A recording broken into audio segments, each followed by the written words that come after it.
channel, I'm coming to y'all with a surgery series. So if you ain't about plastic surgery, cosmetic surgery life, please exit stage left. This video is not for you. But for all my ladies that are looking into surgery, curious about surgery, even my males who want to know about plastic surgery, this is the video for you. So I'm not gonna waste y'all's time. I'm gonna just jump right in. Recently, I had surgery. I had a 360 lipo. I had 360 lipo and a BBL. I got more of on the natural side of things. But so many people have asked me questions and reached out to me. So I figured I would basically show y'all what I've learned.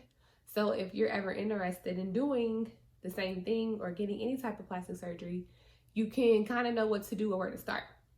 So this first video is really just going to be about how to choose a surgeon and how to basically know what to look for when you are choosing a surgeon. So I'm going to just jump right into it. The number one thing when you are researching your surgeon is the first thing that you need to do when you're looking for a surgeon is research. Research is fundamental, it's key. Looking into your doctor, looking on all review sites. I'm talking on the Google reviews, but also there is a review site for surgeons called realself.com. It is a plastic surgeon site that basically people can come and tell their experiences, their reviews on a doctor and things they think of that people should know. So you should look into that, but also look into YouTube videos with your doctor's name in it. Also looking at their work on their Instagrams. In the plastic surgery world, plastic surgeon doctors have Instagrams and they show their work. So that's a place to start. What you want to look for in your doctor is, I got my notes down here, so I'm looking down, but your body type, knowing what type of body you have so that you can know what type of results you want to produce. I think people have the misconception that plastic surgery is this thing where you go in and you come out looking like you did a 360.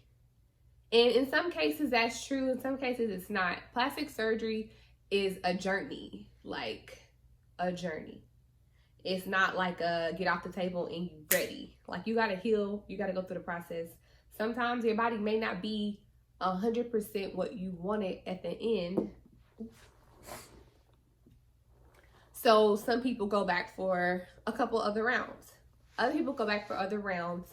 Basically, if they feel like they didn't get enough lipo, if they don't have enough booty or hips or whatever they were looking to get, they may want more. And sadly, sometimes your doctor just don't do a good job. So looking for the best doctor is important. What I looked for in my doctor was doctors that worked on girls with my similar body type. So when you're going to a doctor, if you are a skinny girl and you're looking, for me, I'll give you an example. The first doctor I paid my deposit to, I ended up switching because of the body types he worked on were heavier set girls, and he delivered. But I'm a smaller frame girl, so I want to know what a smaller girl looks like coming off your table. And he didn't really have a lot of girls that were my frame that were coming off the tables to give me results that I could look at. So I started looking into another doctor who worked on girls with my body type and basically seeing like girls that look like me and seeing what they look like after. And I was like, okay, I like this. Let's go with you.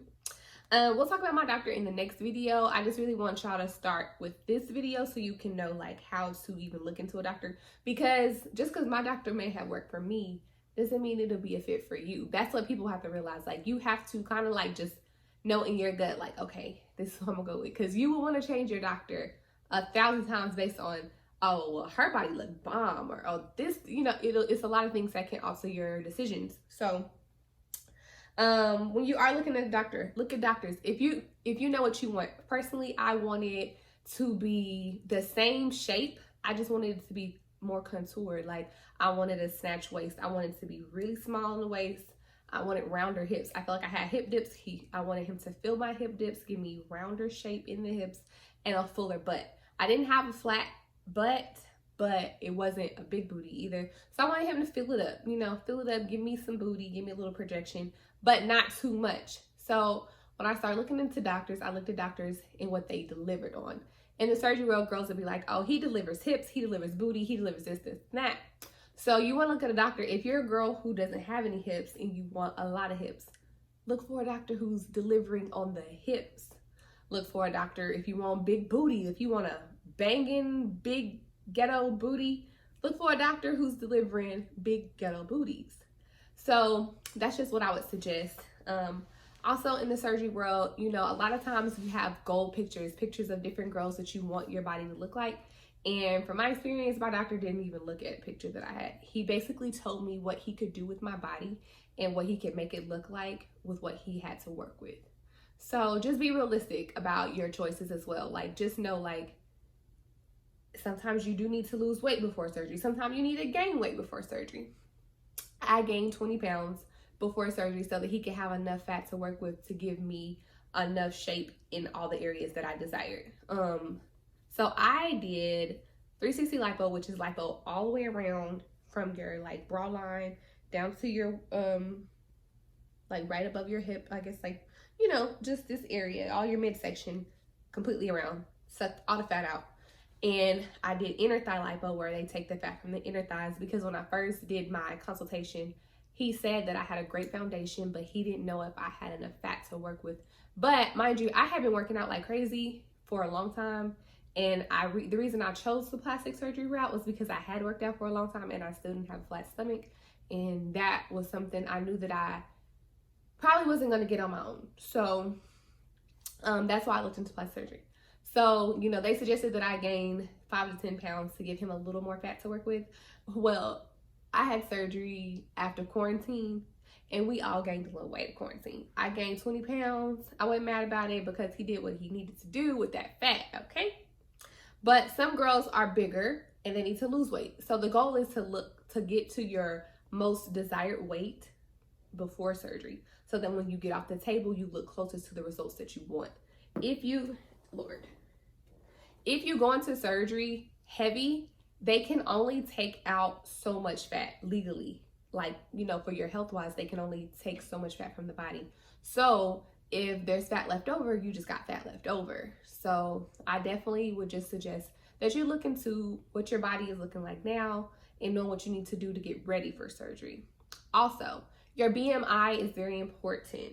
Some doctors only work on certain BMIs. My doctor's BMI requirement is 32 and below. He will not work on you if you're over 32 BMI. The first surgeon that I chose, his BMI went up to 37. He'll work on you with a BMI up to a 37, but like I said, every doctor is different.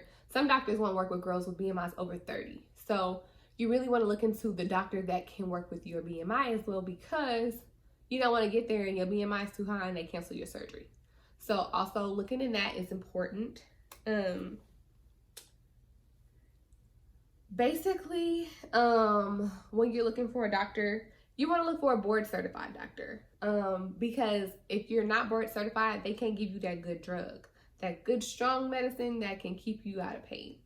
Mind you, when you get out of surgery, you're gonna be in excruciating pain. Like, let's start there. You're gonna be in pain. It's no games. Like, the pain is terrible. And I heard so many girls say, well, this doctor only gives Tramadol, or this doctor doesn't give Percocet, this doctor does. But I realized the medication is based on the type of doctor it is, if they're board certified or not. And honestly, I thought that was a thing, but my doctor is board certified and he still gave me Tramadol. So I had took my own pain medicines. But also, when you're asking questions with your coordinator, ask them what pain medicine is given after surgery, just so you can know. Also, your budget. Look for doctors that are around your budget, but also do not be cheap with your body. We only get one life, one body, and you're trusting this doctor with your whole life and your whole body. Because listen, I had so many fears that I was going to wake up and be botched.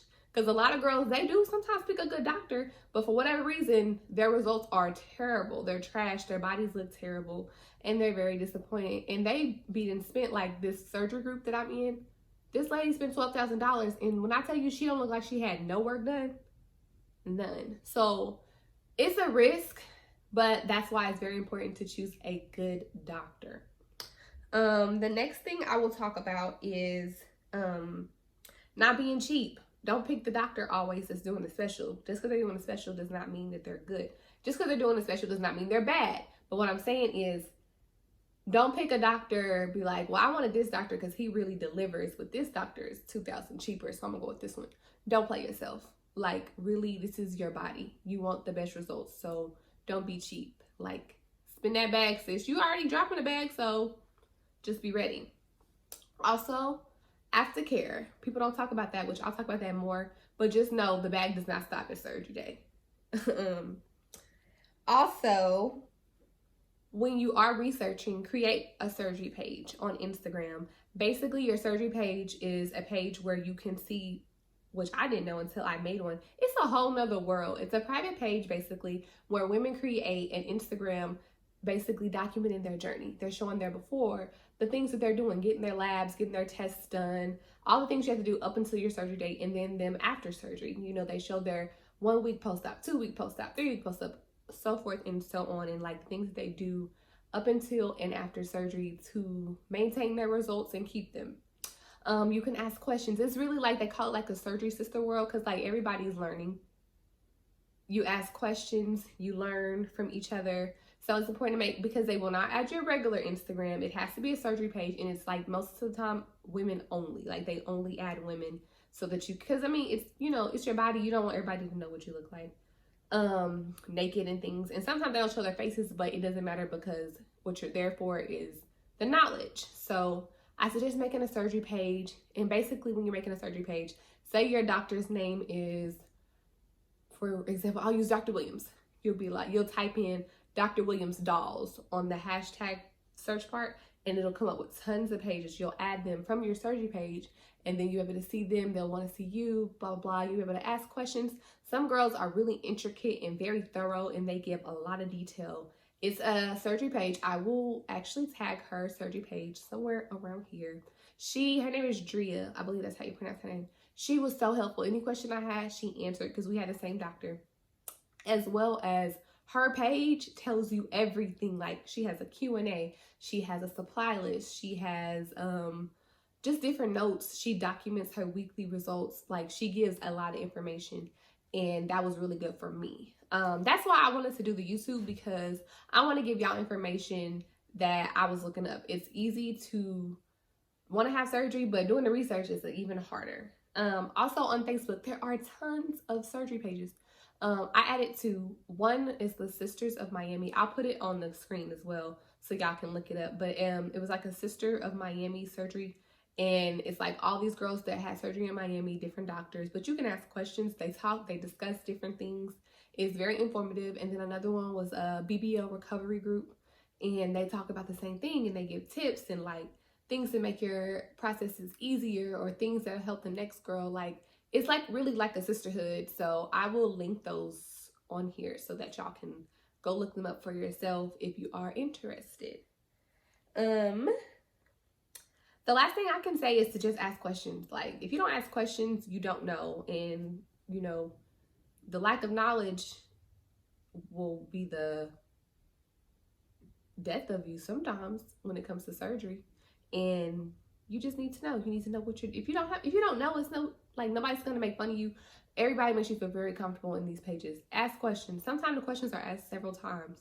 So be sure to utilize the search bar in the group so you won't be asking questions that's already asked. But even if you do, they answer them. People are very nice. So basically, yeah, that's really all you need to know when it comes to researching your doctor and your surgeon that I can think of at this moment. If you have questions for me, feel free to ask. I'm gonna try to drop a video weekly with everything, like the process. Next week's video, I'm going to talk to you about my doctor, who I chose, how I chose him, the pricing, and so forth and so on. So if you rocking with me and want to see my journey, keep following, subscribe, like, comment. If you have questions, comment in the comments. I'll answer all your questions. And yeah, I'll see you in the next video.